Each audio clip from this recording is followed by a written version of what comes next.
सभी का अपना चैनल अंकिता दीदी टीचिंग। तो आज हम पढ़ने वाले हैं फ्यूचर कंटिन्यूअस टेंस। ठीक है, आज हम लोग कौन से टेंस के बारे में पढ़ने वाले हैं?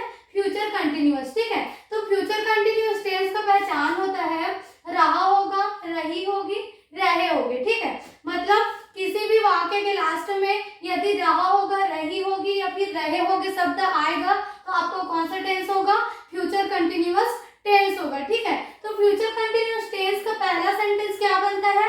अफर्मेटिव सेंटेंस बनता है। ठीक है, क्या बनता है जी? Affirmative sentence. Affirmative sentence means होता है सकारात्मक वाक्य। क्या होता है? सकारात्मक वाक्य, मतलब ऐसा वाक्य जिसमें क्या और नहीं शब्द नहीं आता, वो आपको कौन सा वाक्य होता है?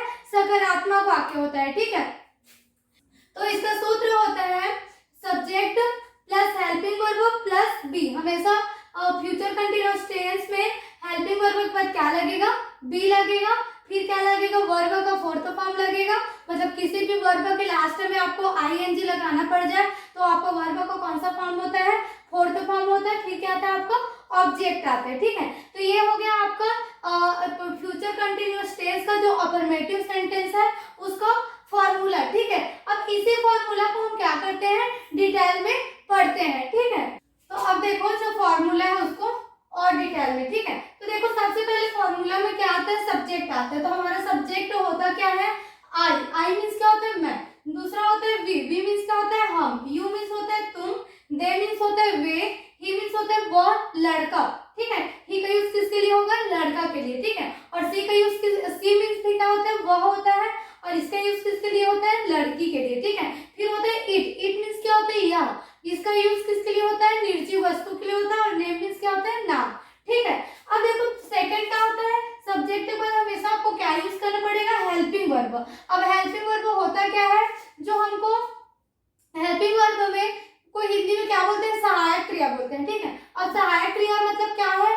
जो हमको देखो टेंस कितने प्रकार के होते हैं? 3 प्रकार के होते हैं। ठीक है, और तीनों प्रकार के कितने भाग होते हैं? 4 भाग होते हैं। तो अब हमको कैसे पता चलेगा कि वो कौन सा टेंस है? तो हमको टेंस की पहचान किसके द्वारा होता है? हेल्पिंग वर्ब के द्वारा होता है। ठीक है, तो फ्यूचर कंटिन्यूअस में कौन सा हेल्पिंग वर्ब आएगा? सेल और विल आएगा। ठीक है, क्या आएगा? सेल और विल, और इसके साथ एक्स्ट्रा क्या लगाया जाएगा? बी। देखो फ्यूचर सिंपल में भी सेल और विल ही लगेगा, सॉरी सेल और विल ही लगेगा। ठीक है, लेकिन फ्यूचर कंटिन्यूअस में एक्स्ट्रा क्या लगा दिया जाता है? बी। अगर सेल भी विल भी है तो हमेशा समझ जाना कौन सा टेंस है? फ्यूचर कंटिन्यूअस टेंस है। और अगर केवल सेल और विल है तो समझ जाना क्या है? फ्यूचर सिंपल है। ठीक है, तो टेंस की पहचान करने में हमको कौन मदद करता है? हेल्पिंग वर्ब, और इसमें हेल्पिंग वर्ब आता है सेल और विल। तो देखना है इसका यूज किसके किसके साथ होता है, कौन कौन सा सब्जेक्ट के साथ इसका यूज होता है। तो जो ये आई और वी है इसके साथ कौन सा हेल्पिंग वर्ब यूज होगा? सेल यूज होगा। ठीक है, और जो you, they, he, she, it, name है इसके साथ कौन सा हेल्पिंग वर्ब आएगा? विल आएगा। ठीक है, फिर एक्स्ट्रा इसमें क्या लगाना पड़ेगा? चाहे सेल रहे चाहे विल रहे, सभी के साथ क्या लगाना पड़ेगा? बी लगाना पड़ेगा। ठीक है, फिर आता है वर्ब का फोर्थ फॉर्म। वर्ब मीन्स क्या होता है? क्रिया, मतलब आपके द्वारा जो भी काम किया जा रहा है वो क्या है? वर्ब है। ठीक है, तो इसमें वर्ब का कौन सा फॉर्म लगेगा? फोर्थ फॉर्म लगेगा। मतलब वर्ब के लास्ट में आपको क्या ऐड करना पड़ेगा?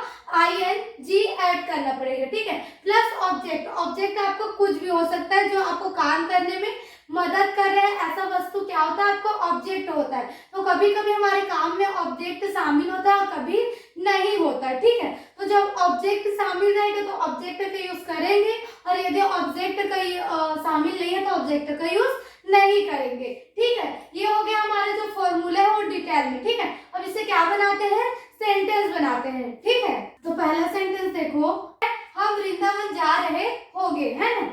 क्या बोल रहे थे? हम वृंदावन जा रहे होगे।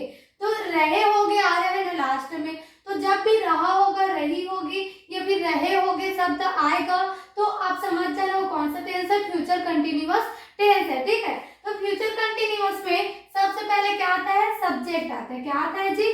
सॉरी, ये तो पहचान ली कि फ्यूचर कंटिन्यूअस टेंस है करके। अब फ्यूचर कंटिन्यूअस टेंस है पहचानने के बाद हमको क्या पहचानना पड़ेगा कि ये सेंटेंस कौन सा है? क्या अफर्मेटिव सेंटेंस है, नेगेटिव सेंटेंस है, या फिर इंट्रोगेटिव सेंटेंस है, या इंट्रोनेगेटिव सेंटेंस है? तो सबसे पहले अफर्मेटिव सेंटेंस आता है। तो अफर्मेटिव सेंटेंस का क्या पहचान होता है? ऐसा वाक्य जिसमें क्या और नहीं शब्द नहीं आता, वो आपका कौन सा वाक्य रहता है, सकारात्मक वाक्य रहता है, और उसी को क्या बोलेंगे, अफर्मेटिव सेंटेंस भी बोलते हैं, ठीक है, इंग्लिश में।